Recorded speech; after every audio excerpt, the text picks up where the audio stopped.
Well, she was an institution, a trailblazer, and a political legend. Betty Nixon died yesterday at age 80.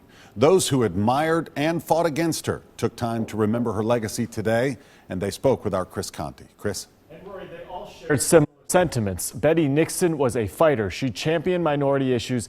Even 30 years ago, she had the forethought to bring mass transit and traffic issues to the public's attention. In many ways, she was irreplaceable.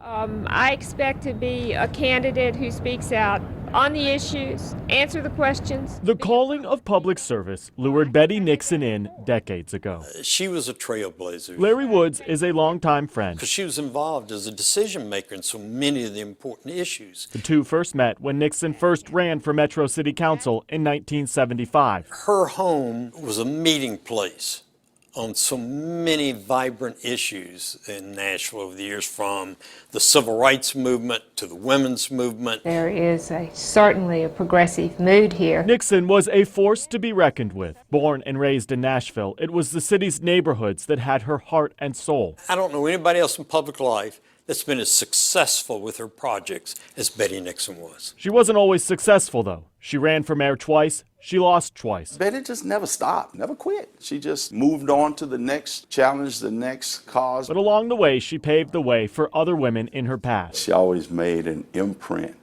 even in her losses. Howard Gentry says it was Betty Nixon who first convinced him to run for Metro Council in a district where no other African American had ever won. Anybody that has a dream or desire to be better and to do better and to succeed in life, they ought to Betty to take that big step. The 80-year-old died at her home on Sunday. It was her second fierce battle with cancer that became the fight this eternally strong woman could not win. Betty was small in stature, always had a smile on her face. She may not have been the tallest person in the room, but she leaves behind a towering legacy. I think one of the real keys to her leadership was she knew so many people across a really wide spectrum. We lost an opportunity to grow from her.